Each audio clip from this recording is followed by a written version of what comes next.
For the ones who get it done, the most important part is the one you need now. And the best partner is the one who can deliver. That's why millions of maintenance and repair pros trust Grainger, because we have professional-grade supplies for every industry, even hard-to-find products. And we have same-day pickup and next-day delivery on most orders.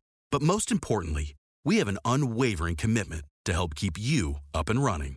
Call, click Grainger.com, or just stop by. Grainger, for the ones who get it done. Good day, everybody, and welcome to Astronomy Daily for the 17th of May 2023. My name is Tim Gibbs, and I will be your host for today's podcast. And as usual, I have Hallie, my AI assistant, with me in the studio here. Good day, Hallie. How are you? Good day, Tim. I am well and continually searching the internet for great stories. Would you like me to do the headlines? Yes, please, Hallie. Off you go. Astronomy Daily, the podcast. With your host, Tim Gibbs. Europe's Jupiter Icy Moons Explorer, JUICE, spacecraft has been spotted as it zooms away from Earth toward the solar system's largest planet. JUICE launched on April 14th, kicking off an 8-year journey to the Jupiter system. Once it gets there, JUICE will investigate the Jovian atmosphere and its physics. It will also study the Jupiter ocean moons Ganymede, Callisto, and Europa, helping to assess their potential to host life as we know it. The new JUICE footage was captured by the Airbus Robotic Telescope, ART, a ground-based instrument in Spain designed to aid in space surveillance and tracking. The telescope, which is owned and operated by Airbus Space, captured the Jupiter probe between 6:52 p.m. Eastern Daylight Time, 22:52 GMT, and 8:41 p.m. Eastern Daylight Time, 0:41 Greenwich Mean Time on April 20th. NASA's Juno spacecraft will fly past Jupiter's volcanic moon Io on Tuesday, May 16th, and then the gas giant itself soon after. The flyby of the Jovian moon will be the closest to date, at an altitude of about 22,060 miles, 35,500 kilometers. Now in the third year of its extended mission to investigate the interior of Jupiter, the solar-powered spacecraft will also explore the ring system where some of the gas giant's inner moons reside. To date, Juno has performed 50 flybys of Jupiter and also collected data during close encounters with 3 of the 4 Galilean moons, the icy worlds Europa and Ganymede, and fiery Io. NASA's second-of-its-kind high-altitude balloon sprang a leak and is now at the bottom of the Pacific Ocean. A NASA scientific balloon flight was terminated Sunday, May 14th, after the craft developed an irreparable leak about a day and a half into flight. NASA launched the Super Pressure Balloon, SPB, out of New Zealand's Wanaka Airport on Friday, May 12, at 8:02 p.m. After detecting the leak and unsuccessfully attempting a fix, flight teams terminated the mission over the Pacific Ocean at 8:54 a.m. Eastern Daylight Time, on Sunday 12:54 GMT. The SPB carried the Extreme Universe Space Observatory 2, EUSO-2 payload, which is designed to detect intergalactic, ultra-high-energy cosmic ray particles falling through Earth's atmosphere. The origins of these types of particles have largely eluded researchers. Unfortunately, EUSO-2 now sits on the bottom of the ocean, and NASA has no plans for another SPB launch this year. SpaceX AX-2 private astronaut mission is go for May 21st launch. AX-2 will send 4 people to the International Space Station for an 8-day stay. If all goes according to plan, AX-2 will launch atop a SpaceX Falcon 9 rocket at 5:37 p.m. Eastern Daylight Time, 21:37 GMT, on Sunday from NASA's Kennedy Space Center in Florida.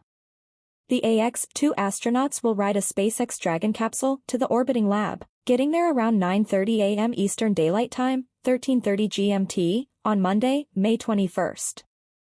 The mission will spend 8 days docked to the ISS, team members said today. That's a slight change from the previous plan, which had called for a 10-day ISS stay. The Astronomy Daily podcast. StratoLaunch's rock carrier plane, which is the largest plane in the world, has just finished its first ever drop test, releasing a prototype of the company's Talon hypersonic vehicle test above the Pacific Ocean off the central California coast. Everything went well, paving the way for an even more ambitious test in the coming months, StratoLaunch representatives said. With this significant milestone complete, we move on to preparing for our first ever hypersonic flight in the late autumn this year. Zachary Crever, the company's CEO and president, said during a call with reporters today. Rock lifted off from the Mojave Air and Spaceport in Southern California on Saturday, a little after 9 a.m. local time.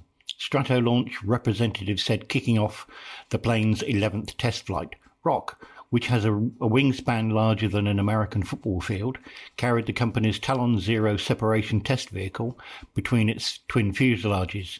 The giant plane headed west, eventually dropping Talon Zero when it was off California's central coast.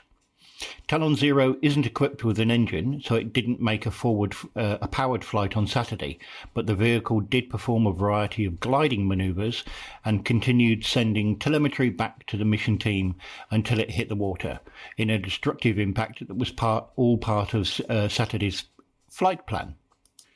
Rock returned for a touchdown at Mojave 4 hours and 8 minutes later after liftoff, bringing an end to Saturday's test flight.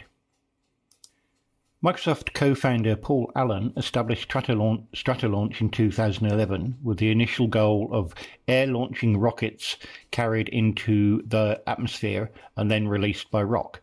Virgin Orbit and Virgin Galactic also employ an air-launch strategy for satellite and space tourism missions. This vision changed in 2019, a year after Allen's death. StratoLaunch turned Rock into a platform for hypersonic research and development, which it will conduct with the giant plane and the Talon series of robotic hypersonic vehicles. Hypersonic refers to speeds of at least Mach 5 or 5 times the speed of sound. The Astronomy Daily Podcast. Saturn's rings are much younger than scientists once thought. According to new research from Indiana University professor of astronomy Richard Durison, and they are not here to stay. For decades, there have been debates about the origin of Saturn's icy rings, but according to 2 new studies from Durison published in Icarus, the rings are no more than a few 100 million years old, much younger than the planet itself, which formed 4.5 billion years ago. In fact, Durison said the rings may well have formed when dinosaurs were still walking on the Earth. Durison and co-author Paul Estrada, a research scientist at NASA's Ames Research Center in California's Silicon Valley, also concluded that the rings will last only another few 100 million years at the very most. Our inescapable conclusion is that Saturn's rings must be relatively young by astronomical standards, just a few 100 million years old, Durison said. If you look at Saturn's satellite system, there are other hints that something dramatic happened here in the last few 100 million years.